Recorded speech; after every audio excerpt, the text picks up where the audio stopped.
All right, ladies and gentlemen, welcome back. We are here for game number 4 of this third place match between BONKS and KSC. BONKS looking to close things out, KSC needing a win to stay alive. Hang on a minute. There we go. Got to get that up. All right. BONKS coming to the dance with a Montana and an Ohio, a Goliath, double Moskva, Marceau Harugamo, and double Ragnar. Nice mix of ships there. Zaf, talk to me about the KSC lineup. I'm so glad you allowed me to take KSC because I once again knew you would be. we have Dastard in his rhinoceros specter or camouflage clad Bergonia. That's awesome. We've got an Ohio. For cruisers, we've got Des Moines, Moskva, and Goliath. And also KSC going Destroyer Heavy with 2 Gearings, a Vamp Deuce, and a Ragnar. Both teams on 4 destroyers here as we go to our second match of the day on Warriors Path. Now, we've seen KSC play this map from the north, not from the south spawn. Do you think they take a different approach, or do you think you play it basically the same? Well, the islands do offer some slightly different cover possibilities. Personally, I'd probably play it the same way and hope for similar results. Well, so far, KSC seems to agree with you.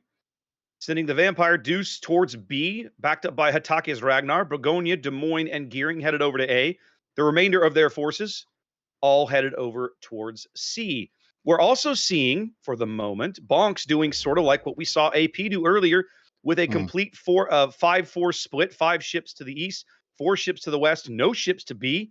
And that's going to allow KSC to pick up B as soon as the Vampire, that is Serpent Lord, reverses onto the cap and starts sticking that one away. Well, he does have some surprise torpedoes coming for him that he's probably not expecting this early into the battle. Unfortunately, most of them will succeed in torpedoing the island. But Serpent Lord's going to see that and say, oh, wait a sec. And that has another consequence. He stopped for just a moment. So that's going to delay KSC getting into C cap or B cap for free. Also, Tester's over there with the Moskva, so he's going to tripwire radar it as soon as Serpent Lord gets back. Yep. So we are seeing a little different, right? BONKS leaves behind a radar cruiser to help cover B a bit, realizing that that's a weakness in their strategy. They don't have any destroyers over there, of course. As Aussie Zeus is gearing, providing a ton of smoke for Coops Des Moines to get onto the bottom end of the A cap. Hatake is lit. Not sure how. On the surface, perhaps? Yep. Radaring the Harugamo now. They know where Battleship Nagato is, as if they didn't already suspect him there because of the torpedoes that almost hit the Vampire earlier. Right. Serpent Lord putting up his Hydro. Some single fire torps. I'm not sure where those are from, Zap. Those are Goliath torps fired into the cap. Didn't have the range. Serpent Lord now lit by Tester's radar. But nobody really has shots on Serpent except Nagato. Yep, some torpedoes coming into the snail at A. Aussie's okay. Looks like Coop will be fine too. Very convenient gap right there, those torpedoes. For the moment, Addie's Marceau has bagged A, sped over there, grabbed that, allows BONKS to move out to about a 50-point lead here, slowly ticking up points. Des Moines radar going up at A, not finding anything. Aussie now knows the cap is clear. He's free to back in there whenever he's ready, although he does have more Marceau torps coming. Let's see if he catches these in time to avoid them. He should be able to do that once they're detected on the surface. Possibly? No. He's going to take one of these amidships. Yeah, that's going to hurt.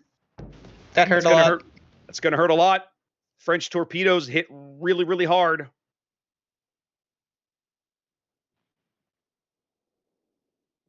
Have a look at C, where KSC is very spread out. They've got Man with an RX-7's Moskva tucked up close to the cap. Danny Loves his Ohio playing well off the cap. Floops' gearing is lit, presumably by radar, either from Ragnar or Moskva, as he's trying to get to hard cover behind this island. He's going to take another Moskva salvo, a Montana salvo. Ow. Yeah, Ow. that's Baconated's radar, by the way. Yep. Okay. Ow. So, taking 4 destroyers, but already 2 of KSC's destroyers, neither of which has a heal available to it, already taking extreme damage. Yep. Dyer just got slapped, though. I think that was Danny Loves his Ohio. But you're right. I mean, both gearings for KSC now aren't in a position to be as aggressive as they want to be. Yep. Man with an RX-7's Mosfa burning nicely as well. Doofy's Goliath doing really good work from over here on the 9-10 line. Everything coming up bonks so far in this game. They own a cap. They're trading better. They have a significant health advantage. Mhm.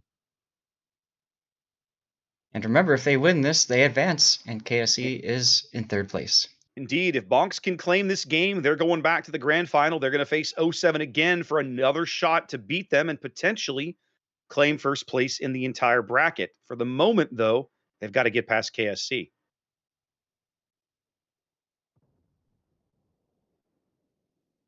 Now look at Hatake Hiyoshi's position over at A. He's getting ready to possibly go in. Yep, he is not slowing down. Torpedo coming out. Drixus is Ohio. Takes one. Whose torpedoes were that, Zath? That had to have been Aussie Zeus's. Aussie now in trouble. On the Ohio? Yeah, Aussie's in trouble. Radar by Vivi's Ragnar right now. Well, what else can hit that Ohio from that range? I'm just not used to gear. You have to give me. I normally play gearing with the short range torpedoes. I forget sometimes that those 16s are available. 16.5, sir. Close enough. Right? At that point. It's another half kilometer. Hatake lit on the cap, but nobody. Oh, there we go. Finally, some Harugumo shells coming in from the north side to drive him off. As Vivi takes a good chunk of damage, down already to, well, under a third of his HP. Coop took a torpedo. Vivi is still burning, still detected. He was shooting, so that 20-second bloom. Vivi is finally dark now, but takes another salvo down to 2K. The Begonia shells don't connect, so Vivi manages to sneak away as now the Des Moines radar allows Coop to start beating up Addy. Coop's coming out of the smoke now. Or he accelerated just far enough. Yep, he's coming out of the smoke. Well, he has to. He wants to keep Addy detected as long as possible on his radar. Unfortunately, his radar is down. Addy is undetected again, and Drix's Ohio shells are about to arrive. Yeah, let's take a look at this. He's good to go. Bonks now on to both B and C, working a 250-ish point lead. Floops just went down in the gearing. The other gearing's gone. This is not looking good for KSC, folks. No, we missed Aussie going down somewhere. I didn't even notice. Aussie went down on the radar. The Ragnar Vivi got him on radar as he was making that death snail. That was it. I saw Aussie making the snail. I didn't realize they'd gotten him in there. Two ships on all the caps. KSC firmly on the back foot here, desperately trying to find a way to stay in this game, Zath. But what an uphill mountain they have to climb. Yeah, I think this is it almost already might be time for the anything goes W play. Yeah, I feel like they're going to have to take some very bold risks and hope that Bonks makes a mistake. But thus far, Bonks has not made many of them. KSC has capitalized on the ones they have made, but man. Serpent Lord is in position to charge Tester, but Tester is doing a really good job of reversing. So, yeah, he's not willing to push right now. Serpent's just going to sit there and wait. I think it's a risk, and I think they're also waiting for Dastard's Bergonia to kind of force that conversation, right? Mm-hmm. There's tons of Bergonia shells in the air coming in on Tester right now. Yep. Oh my goodness! Oh my goodness, Seth! Yeah? Did you see? That was amazing.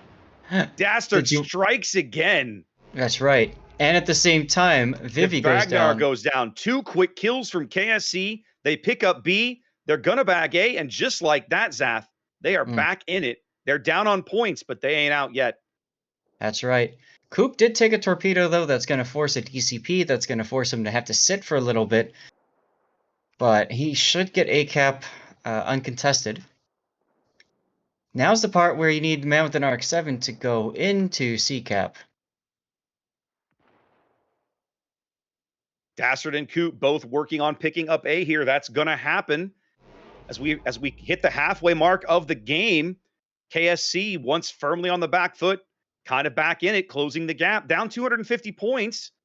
down HP, but technically for the moment, their board position is not too shabby. If anything, Hmm. they're a bit weak at the B cap, Zath. Well, they are. Dyer just has to hit W and go in there and cause a conversation, as you like to call it. But Mm-hmm. looks like he's fixing to do just that. He sees the smoke from Serpent Lord's Vamp Deuce, and he's like, "I don't want you to have that smoke." Yep. Turning in now. Of course, Serpent doesn't know he's coming. He will know momentarily when Dyer radars.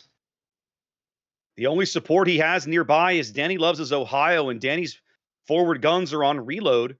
In fact, they'll have no way to spot Dyer, really, because Serpent is in smoke. Hmm. But look at Battleship Nagato being rotated back in as well. He's getting in position to help Dyer execute Yep. Serpent Lord. Serpent Lord now knows there's somebody on that cap behind him. They're That's trying to right. bring Coops Des Moines over from the A cap. They've given Dastard a break. His Burgonia pulled back, popped to heal. Now he's going to push up again a bit. This is a mistake. I think Serpent Lord is angling back into B cap now. He is. He's flipping around. Battleship Nagato able to see that smoke cloud moving, even if he can't spot the vampire in it. But I think for KSC Zath, it's a bit of desperation. Plus, with Serpent's Hydro, they can lock up Dyer's position. That's very true. The key is, when is Dyer going to radar? I would argue if he would have radared 30 seconds ago, Serpent would be dead already. Yeah, But if he's he's done it not. already, yeah. But I tell you, Zath, the other thing that we're missing a little bit of, KSC's doing a great job of beating the bejesus out of Drix's Ohio. Oh, yeah. I've been watching that. Both battleships have been on him for a bit. Go ahead. Now, Baconated's Moskva is within radar range of Serpent Lord. He is. He doesn't have a So, shot right now. There's enough island cover in the way. I don't think he could shells over, but they no, could but pick Serpent out of there. he is pointing his nose into that channel. He He's is. about to find Danny Loves His Ohio and think, maybe I shouldn't have done that. Well, and KSC has also rotated Hatake over. If you'll notice, it's not just the vampire in this cap anymore. Yep. There's The the radar. radar. There's the Hydro. Vampire Deuce Hydro is up. They know where Dyer is. Yep. Coop Moskva's now radar shooting is up. Dyer. Solid hit. Hatake is going to have to move up. Montana Shell's coming in on Hatake as he takes a big hit from the Moskva. Yeah. Ohio Shell's coming in on Serpent Lord. No, yeah, he takes one of those. Yep. Both teams seem to realize this is probably the most critical moment of the game here. 7 minutes to play. Yep. How this Destroyer Rumble in B plays out is going to be a big deal. With Danny in backup here, because Danny's in position to either A, get rammed by Baconated's Moskva, B, get slapped away with Citadels from Baconated's Moskva, or C, possibly do a drive-by. Look at Shadow coming up from behind as well. I watched his bow turrets go. He just deletes Doofy with his 4 bow turrets. What a brilliant shot. And now with Danny in the channel in front of him and Shadow in the channel behind him, Baconated has nowhere to go. Nope, he doesn't. And there goes Serpent Lord. Dyer takes him out. They do bag Serpent Lord. He gets a couple last-second torpedoes as the Goliath wipes him off the board. And just like that, Zap, look at this. Look at this. KSC now on a 2-ship lead, and they own all the caps. What a comeback. We need a well-being check on Oskance's residence. Seriously, can someone make sure that man's oxygen tank is filled? What a comeback from KSC, Zath. Losing 2 of their destroyers early, down 500 points at one point or something like that. Look at them now, owning the board, just doing what they do. And now, I mean, Coop is in a position to just sit there. He doesn't really care. And look at Shadow and the Montana. Yeah, Shadow to me, and the Montana. that's the thing to watch here. Shadow's his port torpedoes are down. He single-fired those at the Moskva before Danny's Ohio salvo took him out. So his starboard torpedoes are available. But the Monty has the potential to just punch him right in the face. If it kills him, it's horrid. But if Shadow survives that, it might be the last thing that the Montana gets to do. Here it comes. We're going to find out. Ragnar opening up. Here comes the slap. He's Oh, but only the got the turret's not bow. ready. He's only got the bow turrets available. The stern turrets are just now swinging around. F-22 doesn't get the salvo off. He gets him off with the stern turrets, but it's not enough. Wow. And now the port torpedoes are ready. Shadow Wolfish gets those into the water, as now he turns hard, trying to get the starboard torps in, trying to finish off this Montana. He gets 2 of those to land. He needs to maybe try and single fire this next batch, I think. No, he doesn't fire them off. 4K needs to get them off now if he's going to get him off. Nah, he probably No, lost it's not him. going to He switched to happen. guns. Yeah, I think they must have gotten disabled. All the Harugumo HE coming in meant they went out, and now Hatake playing a dangerous game here with a Montana in his face. If only he had torpedoes. If only you spoke, Jovitos.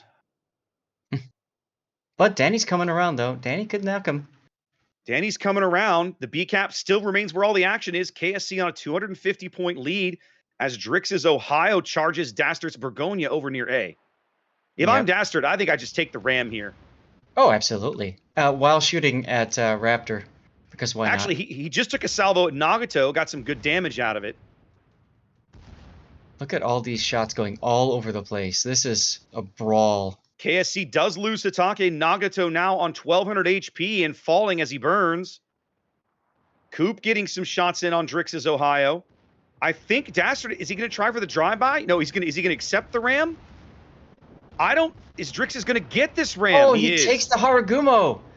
Hero play right there, guys. He took down the Haragumo. Dastard did just as he got rammed.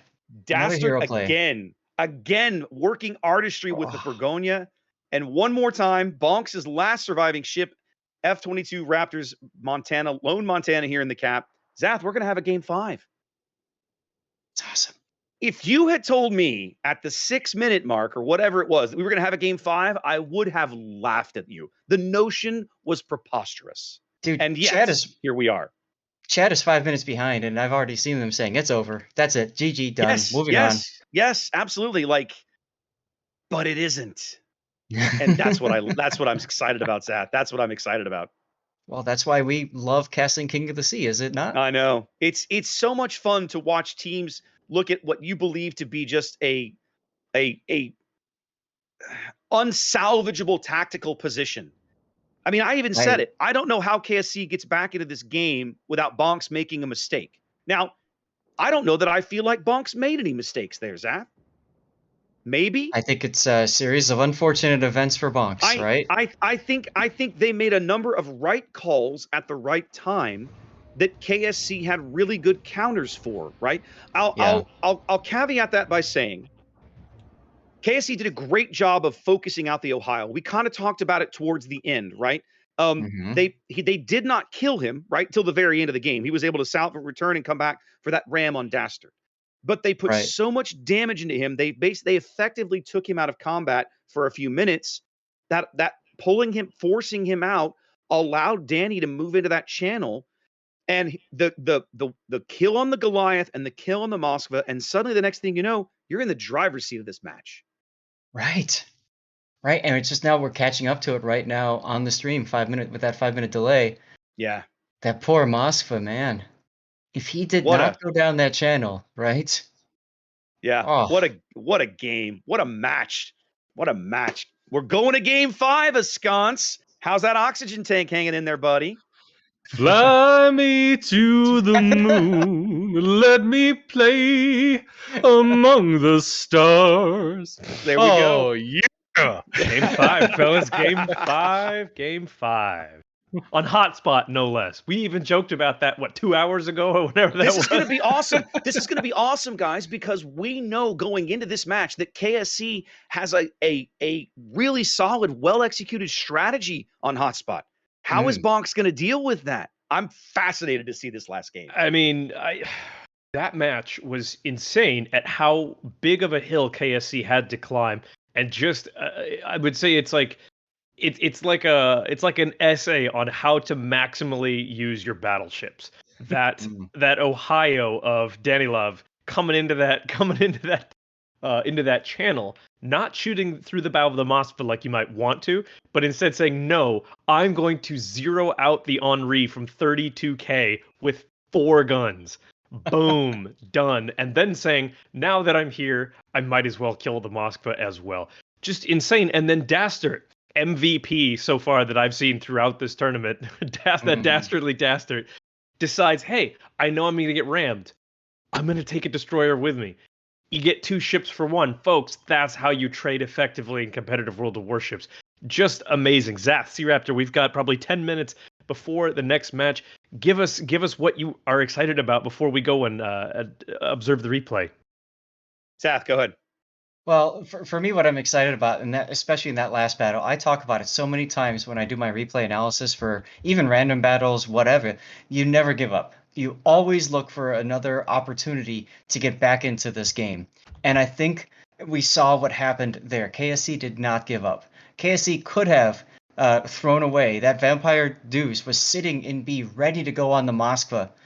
How many of you could totally see him just coming out and single fire plink plink plink torpedoes, just trying to make something happen?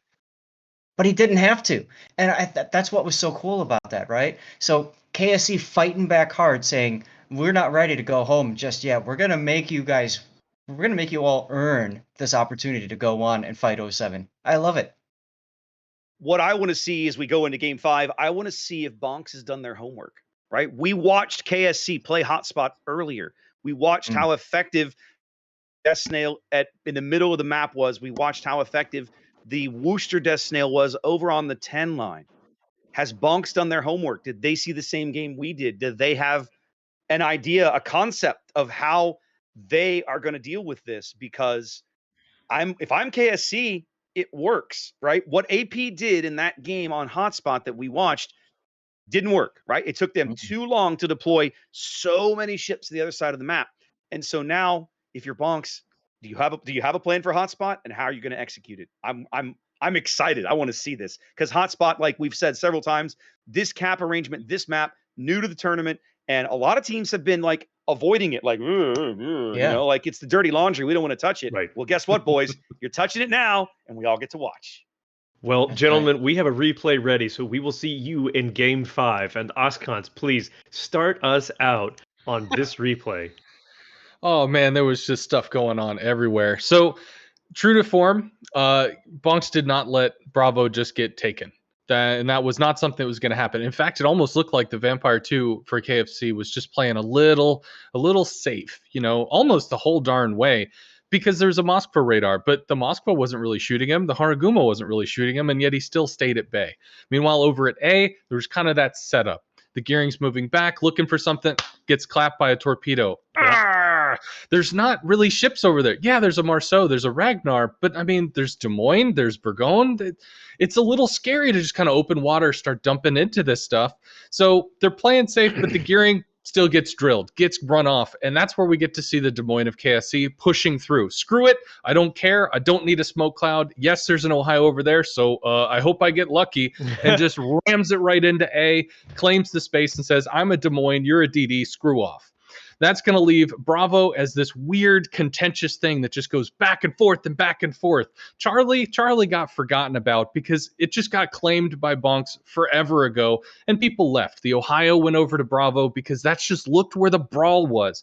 The Des Moines was holding down A. The Bourgogne is holding down A. Dastard is a force to be reckoned with as the Marceau's trying to chip at him. He's like, yeah, whatever. He's just kind of multitasking here. Bravo, it's a Bourgogne, yeah. Bravo finally, the Ragnar commits, ends up taking out the Vampire 2, but goes down for it. There's the pinch play at C after the Ohio claps the Goliath off the 10 line. Suddenly there's a point swing. Suddenly there's light. They're asking me if I'm dead. You know, it's amazing. and the light starts to shine from above. Woo! Yeah, just absolutely wild. Extraordinary play by both teams. BONKS demonstrating just how skilled they are by literally landing a torpedo on both gearings for the second time in a row. Last game, the BONKS destroyers managed to take 2 torpedoes into the gearing of KSC. This time, they managed to put a torpedo into the gearing and then kill it right away. The other gearing makes a bold dash for a rock, and they say, well, we're gonna make you pay, and pay he did. As I believe it was I am Coop.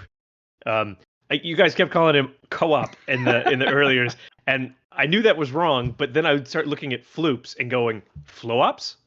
So anyway, yeah, I'm hoping that'll stick around. That it'll become I am co-op and flow-ops. But that's getting clipped, man. That's going to be a thing. But so I mean, really astounding play from both sides, but I have to hand it to KSC in this regard for coming back from such a disadvantage. That is something that I feel like so far we've really only seen 07 do. And if it is in fact KSC that goes on to face 07 after this match, they are going to need that sort of moxie because 07 does not make mistakes. BONKS once again so precise and so good with their placement. That one Ragnar was able to keep.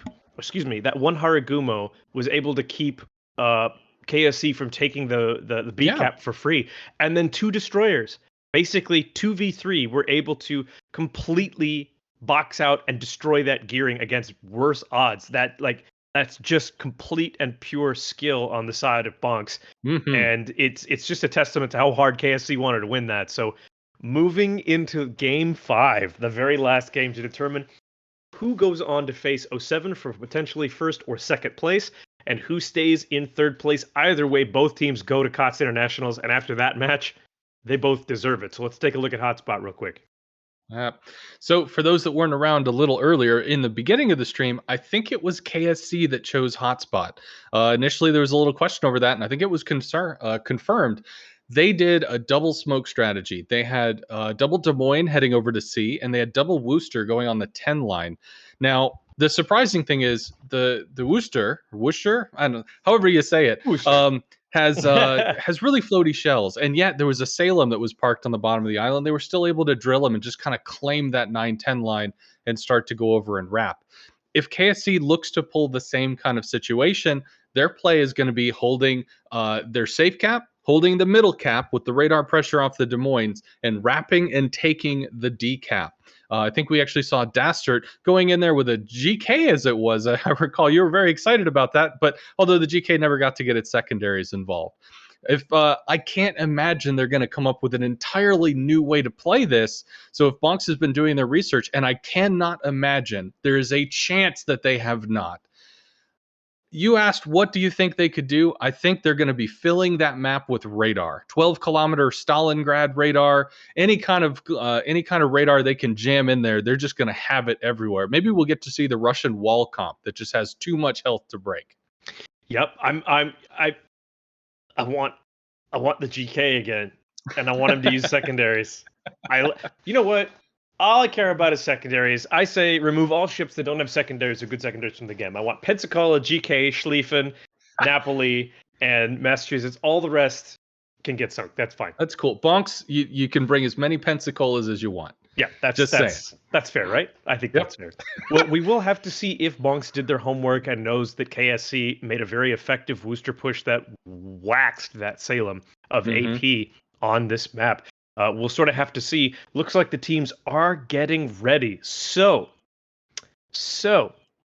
at this point, I sort of have to wonder, does KSC also do the double Des Moines in the center? Or, I mean, it really does come down to how hard do you want to win C and D? Because A and B are basically givens. Well, it's because there's no Nevsky. They're going to have radar at Charlie. They have to. The only other radar I can imagine they might go with is a Minotaur. And a Minotaur, it's a little floatier than a Des Moines. I don't know if that's something you can bank on. I think the Des Moines is a solid pick. I don't think there's another option that really replaces it because the Nevsky is gone. So, I certainly do. I think that's a shoo-in. In fact, the Minotaur has the floatiest shells in the game, as I understand. They are the lowest velocity shells in the game. I think there's something that's right around with it. It might be the Worcester, but I'm pretty sure it's the Minotaur. So we'll just have to see if that's what they go with as we throw it to C Raptor and Zath. Take us into the last game in this series.